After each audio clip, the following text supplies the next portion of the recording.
Ladies and gentlemen, good day and welcome to the Surya Roshni Limited Q3 FY26 earnings conference call. This conference call may contain forward-looking statements about the company which are based on the beliefs, opinions and expectations of the company as on the date of this call. These statements are not the guarantees of future performance and involve risks and uncertainties that are difficult to predict. As a reminder, all participant lines will be in the listen-only mode, and there will be an opportunity for you to ask questions after the presentation concludes. Should you need assistance during this conference call, please signal an operator by pressing star then zero on your touchtone phone. Please note that this conference is now being recorded.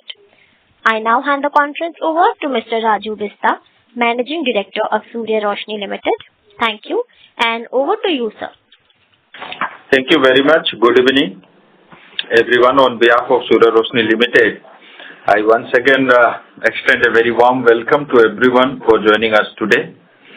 On this call, we are joined by B.B. Singhal, CFO and Company Secretary, Mr. Gaurav Jain, CEO, Steel Division, Mr. Vasumitra Pandey, CEO, Lighting and Consumer Durable, Mr. Naresh Singhal, Executive Director, Steel Division, and SJ, our Investor Relation Advisor. I hope everyone had an opportunity to go through the financial results.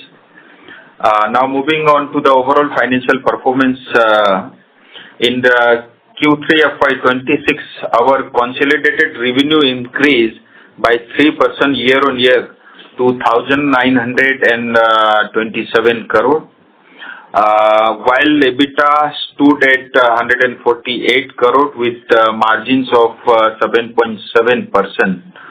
Consolidated PAT for the quarter is 80 crore. For the 9-month period ended December 2025, the company reported consolidated revenue of 5,377 crore.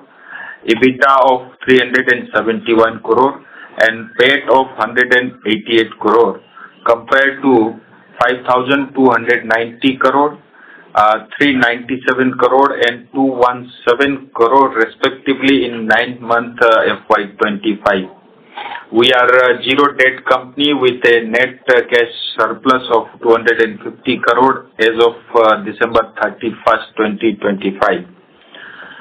Coming to Lighting and Consumer Durable, during Q3 FY26, the Lighting and Consumer Durable segment delivered a stable operating performance despite a challenging of uneven demand condition on select appliances category. Segment revenue for the quarter stood at 476 crore, representing a growth of about 6% year-on-year and a strong sequential growth of nearly 10% over Q2 FY26. This was largely driven by festival season demand, healthy volume across consumer lighting categories, and the traditional stronger second half demand profile for this lighting business. EBITDA margin stood at approximately 8.8%, while EBITDA margin remained under pressure due to elevated input cost and category mix. Absolute EBITDA improved sequentially over Q2 of FY26, driven by higher volumes and better operating leverage. Category-wise, consumer lighting continued to perform well during the quarter. We witnessed very strong volume growth across LED bulb, batten and downlighter segment, supported by sustained retailer engagement, regular product launches and enhanced brand visibility initiatives. Professional lighting also remain a key growth driver with consistent transition across infrastructure-led applications such as airport, railway, tunnels, stadium and facade lighting.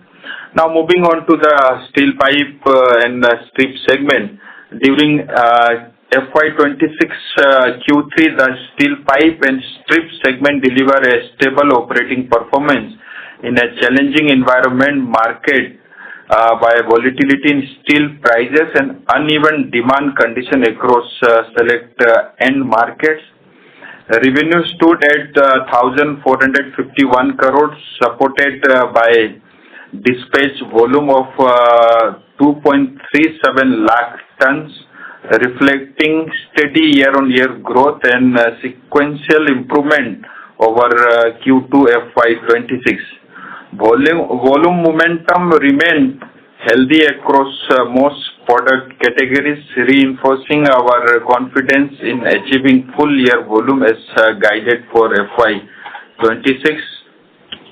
On the profitability front, EBITDA for the quarter stood 106 crore with margins of approximately 7.3%. Margins were impacted by a one-time inventory loss of around 500 rupees per ton, arising from the sharp correction in steel prices during October and November month.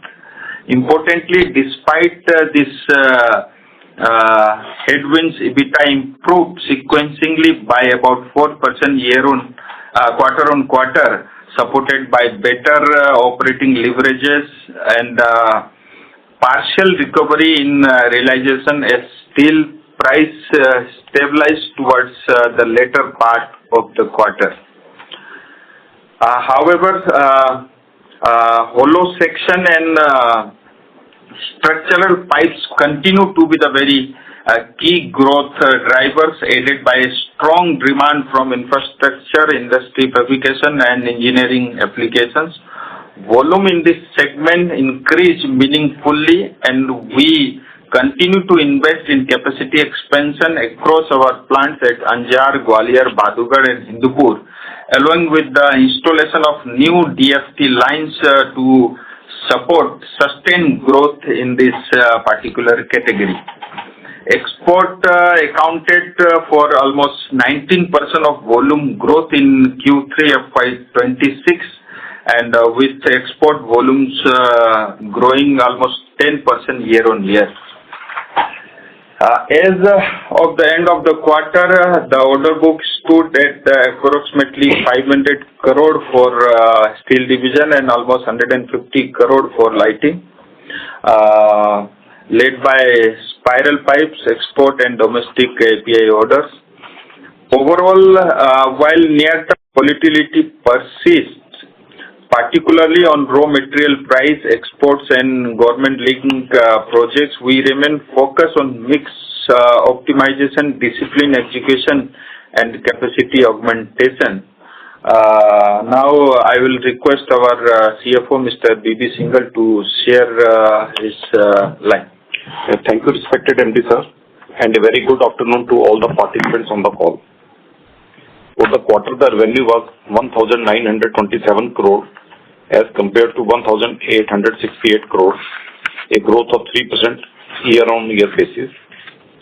EBITDA and PAT stood at rupees 148 crore and rupees 80 crore as compared to 156 crore and rupees 90 crore respectively. For 9 months FY26, the revenue was rupees 5,377 crore as compared to rupees 5,290 crore, a growth of 2% year-on-year basis. EBITDA and PAT stood at rupees 371 crore and rupees 188 crore as compared to rupees 397 crore and rupees 217 crore respectively. In lighting and consumer durables, for the quarter, the revenue stood at rupees 476 crore as against rupees 451 crore, a growth of 6% year-on-year basis. EBITDA and PBT stood at rupees 42 crore and rupees 31 crore as compared to rupees 45 crore and rupees 35 crore respectively. For 9 months financial year 26, the revenue stood at rupees 1,308 crore as against rupees 1,232 crore, a growth of 6% year-on-year basis. EBITDA and PBT stood at rupees 112 crore and rupees 82 crore in 9 months financial year 26, as compared to 115 crore and rupees 87 crore respectively in the same period last year. In the steel pipes and strips, during Q3 FY26, the revenue was 1,451 crore as compared to 1,417 crore, a growth of 2% year-on-year basis. Similarly, EBITDA per metric ton stood at rupees 4,810 compared to 5,163 in the same period last year. EBITDA and PBT stood at rupees 106 crore and rupees 76 crore as against 111 crore and rupees 86 crore respectively. For 9 months FY26, the revenue is rupees 4,069 crore as compared to 4,061 crore. Similarly, EBITDA per metric ton stood at rupees 4,320 compared to 4,840. EBITDA and PBT stood at rupees 259 crore and rupees 171 crore in 9 months of FY26 as against rupees 282 crore and rupees 203 crore respectively in the same period last year. Improved capacity utilization, working capital optimization and cost rationalization enabled us to become a zero debt company and having cash surplus of fund of rupees 245 crore in 9 months FY26. In Q3 FY26, our net working capital cycle was 61 days with a return on capital employed ROCE of 17.57% and a return on equity ROE of 12.65%. With this, I conclude the presentation and we can now open the floor for further questions and answers. Thank you very much. We will now begin the question and answer session. Anyone who wishes to ask a question may press star and 1 on their touchtone telephone. If you wish to remove yourself from the question queue, you may press star and 2. Participants are requested to use handsets while asking a question. Ladies and gentlemen, we will wait for a moment while the question queue assembles. The first question is from the line of Dhaval Dama from Enigma Small Opportunities Fund. Please go ahead. Hi sir, this is Viraj here. Sir पहला question ये है कि अपन जो volume सोच रहे थे इस quarter 2.65 lakh turns उतना हो नहीं पाया सर. सो क्या वजह रही उसकी सर? इतना मतलब we are short of our ambition by like 10-15% कम वॉल्यूम हो पाया उससे.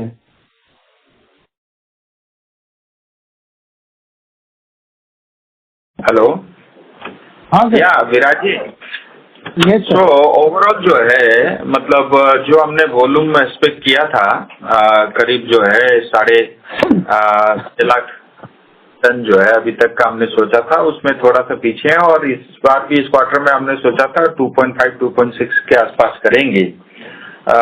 सो मेनली इसमें हमारा जो एपीआई सेगमेंट है जो ऑयल एंड गैस सेगमेंट है उसमें 35% का जो है डीग्रोथ है. वो एक मेन रीजन है वॉल्यूम के अंदर में. और दूसरा जो है जैसे मैं बाकी चीजों के अंदर में देखूं गैल्वेनाइजिंग में और उन सब में ग्रोथ है. जैसे सेक्शन पाइप में करीब 25% की क्वार्टर ऑन क्वार्टर ग्रोथ है. स्पाइरल पाइप में भी 7% की ग्रोथ है. गैल्वेनाइजिंग में भी 13% का ग्रोथ है. कोल्ड रोलिंग में भी जो है अपना 10% का ग्रोथ है. लेकिन जो ब्लैक राउंड पाइप है वो उसके अंदर में जो है करीब 8% के आसपास का डीग्रोथ है. सो मेनली वो जब प्राइस फॉल होता है तो उसमें थोड़ा स्टॉकिंग नहीं होती, वो एक रीजन हो सकता है. तो ये एपीआई और थोड़ा मतलब डोमेस्टिक में जो ब्लैक राउंड पाइप है उनमें थोड़ा सा डीग्रोथ दिखा गया है. तो सर जैसे फिर अपन अगर दिसंबर से बात करें तो दिसंबर से तो ऑलमोस्ट 4,500-5,000 हजार रुपया भाव बढ़ गया है स्टील का और शायद और भी ज्यादा बढ़ा है रिसेंटली. तो जो डीस्टॉकिंग हुई थी अभी स्टॉकिंग होनी चाहिए ना उसके सामने फिर? नहीं, वो ऑलरेडी चालू है. मतलब एंड ऑफ क्वार्टर जो है दिसंबर एंड से ही स्टॉकिंग शुरू हो गई है और लगातार हम एवर हाईएस्ट वॉल्यूम कर रहे हैं, जनवरी में भी और फरवरी भी उसी लाइन पे हम आगे बढ़ रहे हैं। तो जैसे Q3 के अंदर में हमने दो इम्पैक्ट देखा ऑन एबिटा फ्रंट ऑल्सो। एक तो करीब जो है हमारा स्टॉक का लॉस था करीब 12 करोड़ के आसपास, जो पर टन ऑलमोस्ट 500 रुपया पर टन एबिटा का कंट्रीब्यूशन उसका था। और एपीआई के अंदर में ड्रास्टिकली 35% डीग्रोथ होने के कारण उसका इम्पैक्ट 8-9 करोड़ रुपए का था। तो ऐसा 20-21 करोड़ का हमको एबिटा में भी इम्पैक्ट आया है।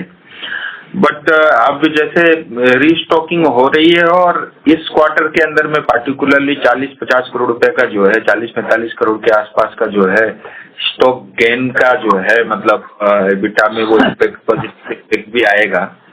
तो मैं ऐसा मान के चलता हूँ थोड़ा वॉल्यूम, जैसे आप रेवेन्यू में भी अगर हम वॉल्यूम में देखें पाइप सेगमेंट में करीब 5% का वॉल्यूम ग्रोथ है ओवरऑल, फिर भी उसके बावजूद भी तो मुझे ऐसा लगता है अभी तक हम 6,45,000 टन कर चुके हैं और 2,90,000 से लेकर के 3 लाख टन के आसपास जो है क्वार्टर 4 के अंदर में जो है हम लोग करेंगे।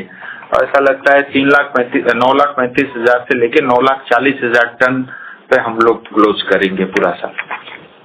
ठीक है, तो सर अगर अपन मोटा मोटा पकड़े तो आप 2,90,000 टन करेंगे इस क्वार्टर, और उस पर अगर मैं 5,000 रुपया एबिटा पर टन भी पकड़ता हूँ तो 140-145 करोड़ एबिटा उधर से आता है। और आप बोल रहे हो कि ये जो 40-50 करोड़ का इन्वेंट्री गेन है ये उसके ऊपर है। ऐसा है कि ओवरऑल जो है जो आप एबिटा की बात कर रहे हैं मतलब हमारा साल भर में जो है वो करीब 4,800-4,900 रुपए पर टन के आसपास रहेगा। और Q4 के अंदर में जो स्टॉक का गेन वगैरह लेकर के वो 5600 से लेकर के 5700 रुपए के आसपास पर टन एबिटा रहेगा। तो सर अगर मैं 5600 भी पकड़ता हूँ तो अपना ऑलमोस्ट 180 करोड़ या 170 crore type EBITDA steel division में से आता है, और अपना लाइटिंग का तो हर क्वार्टर का 40-45 करोड़ का एबिटा आता है। तो क्या ये सही मानना है कि अपन 210-215 करोड़ एबिटा Q4 में कर लेंगे? Q4 में हमारा 200 से 210 करोड़ के आसपास जो है हमारा एबिटा लाइटिंग और स्टील डिवीजन को मिला करके रहेगा। मैं इसलिए पूछ रहा हूँ सर 2-3 बार अलग अलग तरीके से, बिकॉज हमारा पूरे साल का एबिटा 260 करोड़ है खाली। तो मतलब इसीलिए 260 सॉरी ये खाली स्टील का है, बट तो थोड़ा सा कंसर्न यही होगा कि के आसपास है 371 का। तो सर थोड़ा सा कंसर्न यही है कि पहले सर क्या होता था कि अपन मतलब we were just probably 2-3% short here and there, और अपन सर अपनी पकड़ बनाए हुए थे। अभी सर ऐसा लग रहा है कि अपन मार्केट शेयर लूज कर रहे हैं। आपको ऐसा लगता है? और अगर ऐसा है तो क्या अपने को करना चाहिए कि मार्केट शेयर लॉस बंद हो जाए अपना? देखिए मार्केट शेयर तो हम लूज नहीं कर रहे हैं क्योंकि मेरे पास जो है ना एक क्रॉस द पीयर सभी के डाटा भी हैं और मैं सबके साथ कंपेयर करूं तो जो है मतलब वॉल्यूम में हम कहीं लूज नहीं कर रहे हैं, और जिस सेगमेंट पार्टिकुलर सेगमेंट में ग्रोथ है उसमें हम लोग कैपेक्स भी आगे बढ़ा रहे हैं। और इस पार्टिकुलरली क्वार्टर में थोड़ा ये एपीआई की वजह से इम्पैक्ट है, अदरवाइज ओवरऑल जैसे हमने पिछले साल 608 करोड़ के आसपास किया था, इस साल भी हम ईयर एंडिंग 585 से लेकर के 590 करोड़ का आसपास जो है एबिटा पूरे साल का करेंगे। राइट। और सर लास्ट हमारा यही था कि आपने जैसे बोला था कि इतना सारा कैश कंपनी बनाएगा तो सिग्निफिकेंट इम्प्रूवमेंट इन पे आउट होगा। सर हमारी एक ही रिक्वेस्ट है sir, and of course you are the only medium who can take it to the management, is कि एक हम जो डीमर्जर का बहुत सालों से आपको बोल रहे हैं, और दूसरा सर अगर हमारा ग्रोथ कम है सर एटलीस्ट हम पे आउट बढ़ा सकते हैं at the company level, because company को इतने पैसे की जरूरत है नहीं। हाँ नहीं, आपकी बात बिल्कुल ठीक है। आपकी हम दोनों बात भी रखेंगे, डीमर्जर का भी जो है आपका वैलिड वो है सजेशन है, और सब्सिक्वेंटली जो है मतलब जो भी हमारे को कैपेक्स जरूरत है उसके अलावा जो है, मतलब हमने कोई बैंक तो चलाना है नहीं, तो हम ये मैनेजमेंट को हमेशा ये कहते हैं, इसीलिए इंटरिम डिविडेंड के रूप में भी कुछ कुछ देते रहते हैं। तो हम पूरे साल में भी कोशिश करेंगे कि शेयर होल्डर को उसका एडवांटेज मिले। ठीक है sir, best of luck, I will come back in the queue sir. जी, Thank you. The next question is from the line of Shyam from MSA Capital. Please go ahead. Hello sir, good evening. Hi, good मुझे evening. पहले तो exports के बारे में पूछना था, जो हमें हेडविंड्स दिख रही है एक्सपोर्ट्स में because of EU Kota's and CBAM और प्राइस गैप की वजह से। तो हमारा अभी आई थिंक 19% एक्सपोर्ट्स है इन टर्म्स ऑफ वॉल्यूम। सो क्या हमें लगता है FY27 में ये एक्सपोर्ट का वॉल्यूम कॉन्ट्रैक्ट होगा और then other markets will cover up and offset that export?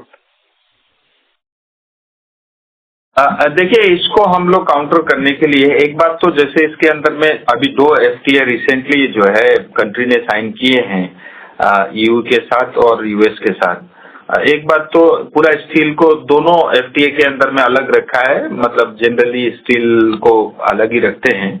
बस इसके अंदर में EU के अंदर में एक समस्या है कोटा सिस्टम का, वो ग्रेजुअली रिड्यूस होता है, तो उसका एक इम्पैक्ट है। बट वो ऑलरेडी हम लोग जो है उसमें 2-3 चीजें कर रहे हैं। जैसे मिडिल ईस्ट में हमारा अच्छा वॉल्यूम जाता है तो वहाँ और क्वांटिटी बढ़ रहा है।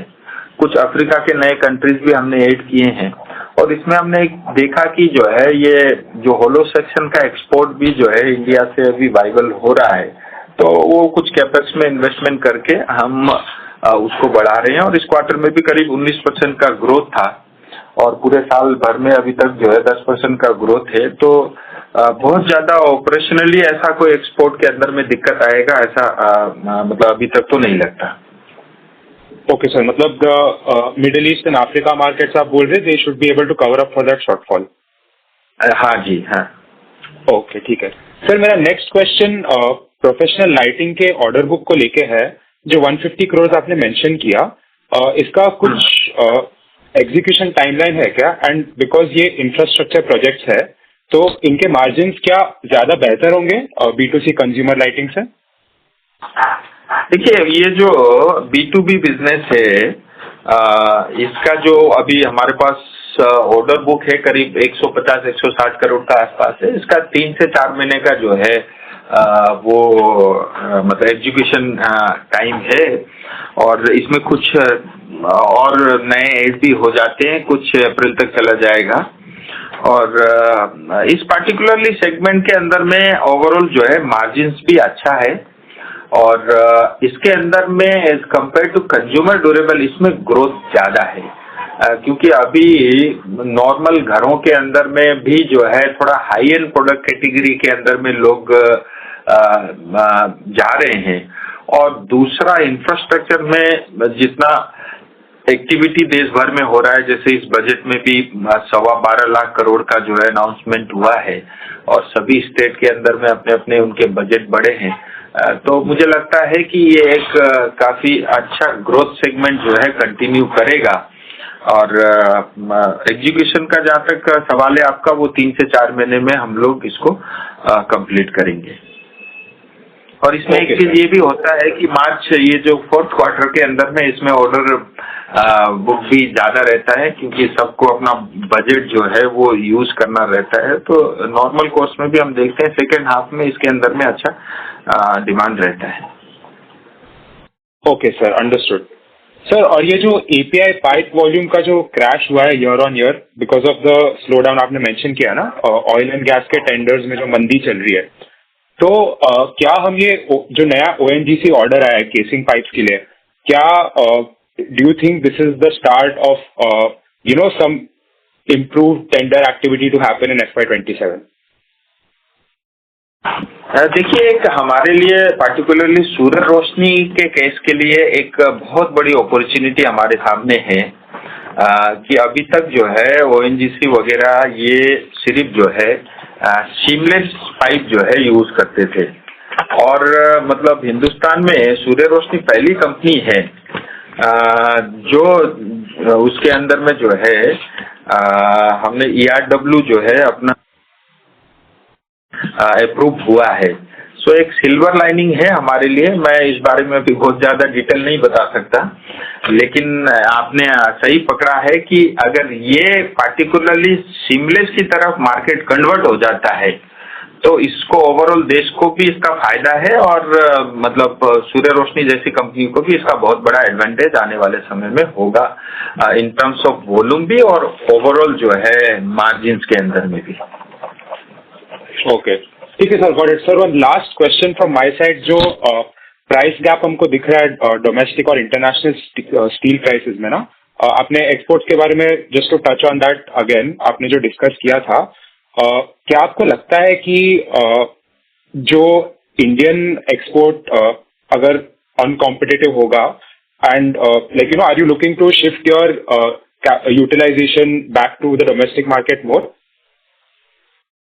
नहीं, इतना बहुत ज्यादा दिक्कत। पहली बात तो मैं आपको एक बात और भी बताना चाहूंगा, जो आपने पहले पूछा था उसके अंदर में जो है करीब पहला ऑर्डर भी हम लोग डिस्पैच कर चुके हैं 4500 टन, यानी जो सीमलेस पाइप का जो अल्टरनेटिव था ERW में, Surya was the first company, और करीब 4500 टन का जो है ड्रिल हम डिस्पैच कर चुके हैं। दूसरा जो आपने बताया कि देखिए, एक्सपोर्ट के अपने पोटेंशियल है, डोमेस्टिक मार्केट की अपनी स्ट्रेंथ है, दोनों जगह हम है, लेकिन हम चाहते हैं डोमेस्टिक में भी वॉल्यूम बढ़े और एक्सपोर्ट के अंदर में भी हम क्यों लूज करें, क्योंकि दुनिया बहुत बड़ी है और कहीं न कहीं उसके विकल्प मिल जाते हैं। और हमने थोड़ी टीम भी और एक्सपोर्ट की बढ़ाई है पिछले दिनों में, और हमारी टीम काम कर रही है। मुझे लगता है कि ऐसा कोई बहुत ज्यादा प्रेशर आएगा नहीं। ओके, ठीक है sir, thank you so much and wish you the best. Thank you. The next question is from the line of Kiran from Table Tree Capital. Please go ahead. Sir, ये साल बहुत मुश्किल हमारे लिए, first quarter now. Kiran, your voice is cracking. Can you please check? Is this better? Much better. Is this better? Hello? Yeah, thank you so much. Yes, Kiran. So this year we had a very tough year. Q1 we had a SAP issue. Now Q3 we are having a API issue. So this year seems to be probably the most challenging year of Surya Roshni in the past few years that we have seen. Sir, अगले साल हम लोग, इस साल let's say we do 9.3, 9.4 lakh tons. अगले साल are we seeing, or do you see the potential for a 12 lakh ton kind of number where we can sell through that volume, or is it going to be substantially lesser given the challenges with Jal Jeevan Mission and everything else? देखिए, मैं मतलब आपको commitment वही करूंगा जिसको हम achieve कर सकते हैं, क्योंकि कुछ न कुछ जो है हेडविंड होते रहते हैं मार्केट के अंदर में। तो जैसा स्टील पाइप के अंदर में 9,35,000 से 9,40,000 टन करेंगे, तो अगले साल हम लोग मिनिमम जो है 11 लाख टन का हमारा बजट है FY26 के लिए, और उसमें भी करीब 17 से 18% की हमारी वॉल्यूम में ग्रोथ रहेगी। और मैं इन्वेस्टर्स को और हमारे शेयर होल्डर को ये भी जो है वो कॉन्फिडेंस देना चाहूंगा, मिनिमम 5,000 रुपया पर टन का जो है EBITDA पूरे साल का अगले साल FY26 का रहेगा। 540 से लेकर के 550 करोड़ का EBITDA हम अकेले स्टील डिवीजन में जनरेट करेंगे। सिमिलरली ऑन लाइटिंग फ्रंट में भी जो है इस बार हम पहली बार 1800 करोड़ से प्लस का सेल कर रहे हैं, और अगले साल हम लोग करीब 15% का ग्रोथ हमारा हमने मान करके हम चल रहे हैं, और 2100 करोड़ के आसपास जो है हमारा ओवरऑल टर्नओवर रहेगा। और इसके अंदर में अकेले स्टील डिवीजन के, लाइटिंग डिवीजन के अंदर में 200 करोड़ का EBITDA का फिगर्स भी हम लोग टच करेंगे। और हमारा मानना है कि ये जो 580-600 करोड़ का 2-3 साल हो गया, और अगले साल हम लोग शेयर होल्डर को और हमारे इन्वेस्टर को 750 करोड़ का EBITDA कंपनी की तरफ से FY26 में रहेगा। ये भी हम आश्वासन आप सबको देना चाह रहे हैं, FY27 का, sorry. Got it, sir. Got it. And sir, ये confidence, especially on the steel division, मतलब if you can just give, मतलब कैसे आ सकता है, मतलब is it a dependency on government? Because sir, आजकल government वो जो भी जल जीवन मिशन challenges हैं या जो भी है, is it including some volume from a Jal Jeevan mission or a government program standpoint, or is it not including that? That can be an optionality. ऐसा पूछना। देखिए, हम उसको बोनस मान के चलते हैं। हमारा आप जो भी सेल देखोगे लाइटिंग और स्टील डिवीजन के अंदर में B2G तो ना के बराबर ही है। हम जो है मतलब B2B करते हैं और पाइप के अंदर में जो है हमारे जो NGC वगैरह ऑयल सेक्टर इनसे डील करते हैं। डायरेक्ट गवर्नमेंट को तो हम सप्लाई करते नहीं हैं और इसके 2-3 कारण हैं। एक तो मतलब गवर्नमेंट का भी स्पेंडिंग का बजट है और दूसरा करीब 160 करोड़ के प्रोजेक्ट ऑलरेडी हमारे इंटरनल चल रहे हैं और जो है करीब जो है 100 करोड़ का ऑलमोस्ट जो है हम लोग वर्क ऑर्डर इशू करने ही वाले हैं अगले हफ्ते 10 दिन के अंदर में। तो करीब 250 करोड़ के आसपास का जो है हमारा ये कैपेक्स भी है एग्जिस्टिंग प्लांटों के अंदर में और वो एक कारण है। दूसरा जो है लाइटिंग डिवीजन के अंदर में भी जैसे हमने वायर लॉन्च किया, हम सोच रहे थे Q2 से ही करेंगे, लेकिन करते करते जो है लास्ट एंड में आकर के हम 15 अगस्त को ही हम लॉन्च कर पाए और डिमांड अच्छी खासी है और हम लोग जितनी डिमांड है उस हिसाब से हम इनफैक्ट मटेरियल दे भी नहीं पा रहे हैं, तो उसमें भी हम लोग कैपेसिटी बढ़ा रहे हैं और हमें देख करके हमारे कुछ और लाइटिंग में ही जो डील करते थे उन्होंने भी वायर की लॉन्चिंग कर दी। एक्सेप्टेंस बहुत अच्छा है देश भर में और उसमें भी उसको थोड़ा विजिबिलिटी को इम्प्रूव करने के लिए जो है इस पर्टिकुलर क्वार्टर में ही 10-12 करोड़ रुपए हमने एडिशनल जो है उसके अंदर में खर्च किया है पब्लिसिटी के अंदर में। सो वायर का वॉल्यूम इंक्रीज होगा और लुमिनेयर्स का जो है उसमें अच्छी खासी ग्रोथ रहेगी। ओवरऑल LED सेगमेंट के अंदर में कंज्यूमर ड्यूरेबल ग्रोथ है। सो ये सब मिला करके मैं ऐसा मानता हूँ कि जो आप सबको कॉन्फिडेंस दे रहे हैं वो इजीली जो है डुएबल है। Got it, sir. Got it. No, thanks for that, sir. Sir, last question मेरा ये है थैंक्स कि आपने हमें रिमाइंड कराया। वो जो Q1 के अंदर में SAP के कारण इम्पैक्ट था, Q3 में थोड़ा हमको ये स्टील प्राइस की वजह से इशू हुआ, अदरवाइज जो हमने बोला था लगभग हम उस लेवल पे पहुंच भी जाते। Thank you. Got it, sir. Sir, last question मेरा ये है कि API पाइप में जो डिग्रोथ आया है ये थोड़ा टेम्परेरी है, Q4 में हम पिकअप कर लेंगे या ये थोड़ा 1-2-3 क्वार्टर थोड़ा मुश्किल ही रहेगा API growth, but spiral pipe growth will continue to grow.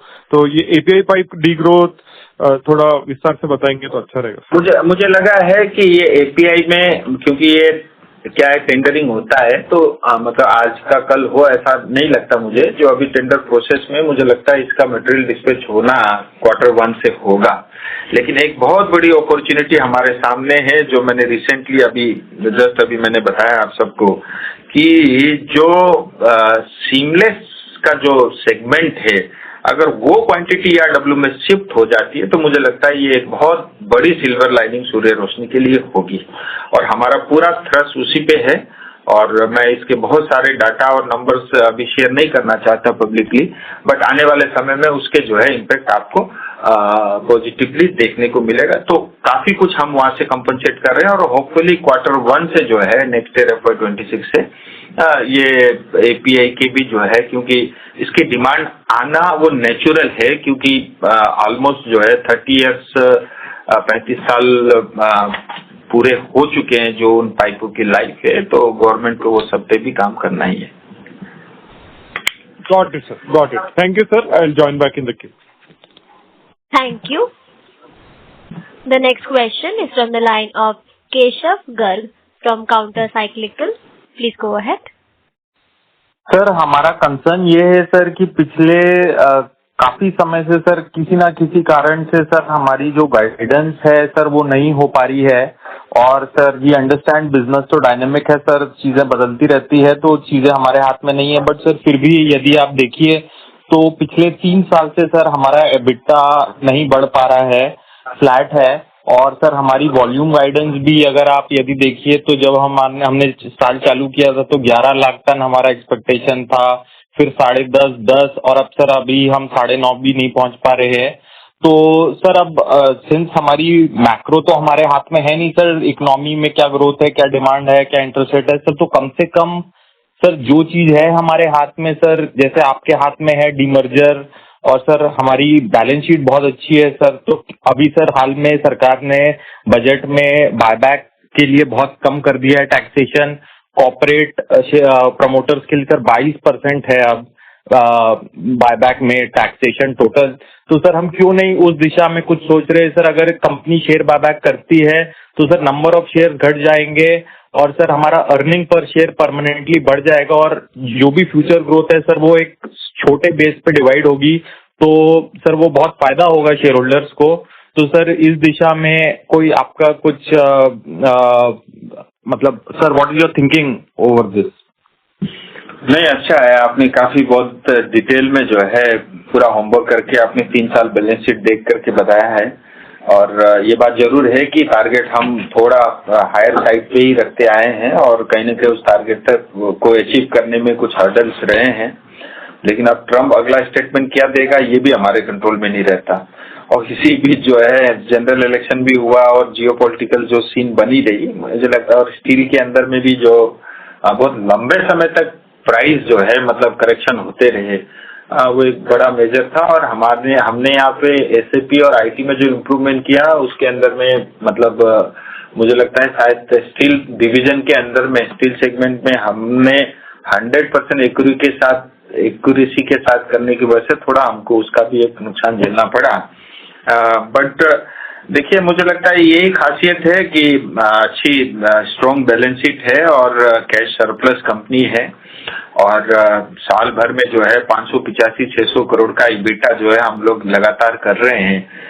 Year on year आप देखेंगे कि स्टील डिवीजन के अंदर में EBITDA मार्जिन इंप्रूव होता रहा है। आज से 5 साल पहले जो होता था उससे ऑलमोस्ट डबल की तरफ हम बढ़े हैं।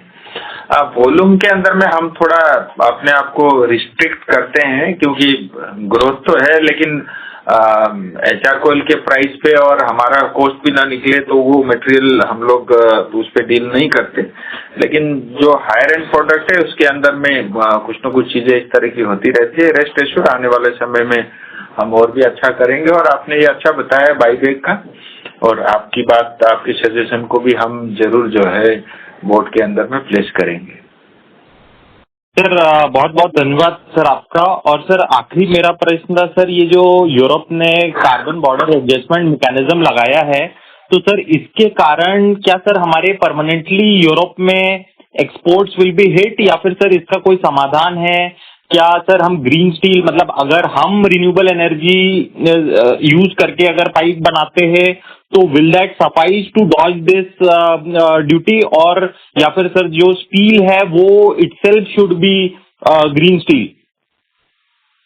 देखिए, जैसे मैंने आपको बताया वो इसकी वजह से जो है वो क्वांटिटी में रिस्ट्रिक्शन है, और उसको मतलब वो करने के लिए, रिप्लेस करने के लिए हम ऑलरेडी जो है नए कंट्रीज के अंदर में हमारा ऑलरेडी जो है मटेरियल टेस्टिंग पे जा चुका है, और उसका मतलब एक कंट्री की वजह से बहुत बड़ा इम्पैक्ट एसेट बैलेंस शीट के अंदर में, एक्सपोर्ट के अंदर में नहीं आएगा, क्योंकि काफी बड़ी क्वांटिटी में जो है हम लोग हिंदुस्तान से एक्सपोर्ट करने वाली एकमात्र कंपनी है। सर तो यूरोप में हमारा टोटल कितना एक्सपोर्ट है, कितना परसेंटेज एक्सपोर्ट हमारा टोटल यूरोप में जा रहा है? नहीं, अभी मतलब करिए हमारा देखिए 2,500 से 3,000 टन जो है एवरेज में महीने में जाता है हमारा, तो उसमें करीब 1,500 टन अभी जाएगा, तो करीब 1,000 टन का जो है हमको डिसएडवांटेज रहेगा साल भर में 10 से 12,000 टन का, बट उसको हम कंपनसेट करेंगे दूसरी मिडल ईस्ट और अफ्रीका कंट्री से। और सर क्या हम ड्यूटी फ्री स्टील इंपोर्ट करके पाइप बना के एक्सपोर्ट कर सकते हैं सर एडवांस ऑथराइजेशन स्कीम के अंडर? नहीं, वो हम करते ही हैं रेगुलर बेसिस पे। डिपेंड करता है कि डोमेस्टिक प्राइस और इंपोर्टेड प्राइस के अंदर में क्या कितना बड़ा गैप है। तो जैसे अभी रिसेंटली हमने देखा कि गैप बहुत ज्यादा है, तो कल ही हम एक कंसाइनमेंट बुक किया है, तो रेगुलर बेसिस पे हम उसको करते ही हैं। Okay, sir. Thank you very much. Yeah. Thank you. Ladies and gentlemen, we will take that as the last question for today. I now hand the conference over to Mr. B.B. Singhal for his closing comments. Over to you, sir. Thank you everyone for joining us today on this earnings call. We appreciate your interest in Surya Roshni Limited. I sincerely once again thank our MD sir and the CEO for sparing their valuable time and addressing queries raised by participants who attended the call. For any further queries, you can contact SGA, our Investor Relations Advisor. Thanks. Good evening to all. Thank you very much. Thank you. On behalf of Surya Roshni Limited, that concludes this conference. Thank you for joining us, and you may now disconnect your lines. Thank you.